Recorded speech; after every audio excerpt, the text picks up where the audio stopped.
of the show for today. We're talking to Mr. RPatton and Mr. Matthew Walker. And Mr. Walker, let's begin with you by having you to give us what you might consider to be the legacy of the sit-in movements and the freedom rides and et cetera, and how we might be able to use that as a teaching tool. Well, I think one of the things about the legacy, and the legacy is extensive, but one of the things about the legacy is that at the time of the sit-ins, I was 18 years old. A number of others were 18, 19 in that area. And I believe that what happened was that youngsters in 1960 assumed a certain amount of social responsibility as far as taking this action for change. I would hope, as others would hope, that youngsters today would assume a like amount of social responsibility, and since they don't have the same kind of barriers that we have, recognize that things have gotten much better due to a lot of sacrifice made by those who came before them, and I should hope they would be inspired to be more serious about their education, be more serious about their behaviors in some instances. It's very sad that less than 50% of our students graduate from high school.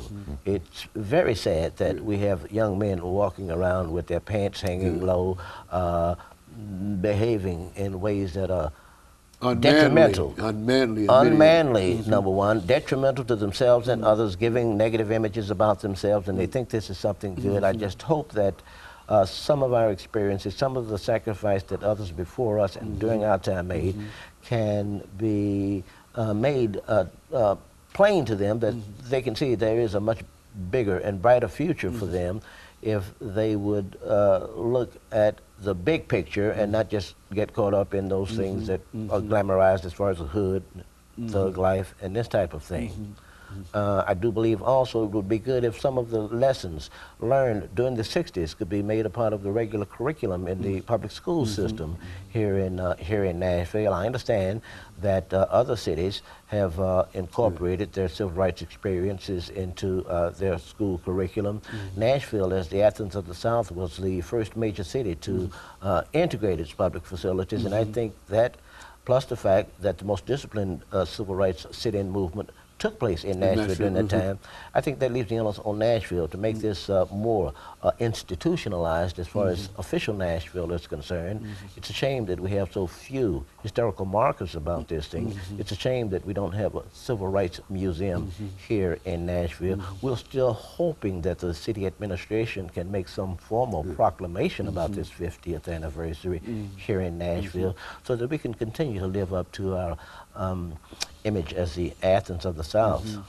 So there's a real buried heritage in all of this. Is that what we're saying? Well, you don't know where you're going if you don't know where you've been. And that's as simple as I can put it. I think along with when he was talking about the 50% non-graduates, I also would like to say we always talk about our young men. When we were young, you had to respect young ladies. And I'm saying let's let the young ladies, they need to learn about respect and demand respect. And I always believe that is a possible chance that if a young lady has respect for herself, then that young man has got to do the right thing. And he will. He's got to do the right thing. He will. James Brown said it best. It's a man's world, but it wouldn't be nothing without a woman. That's right. So all these young ladies have to do.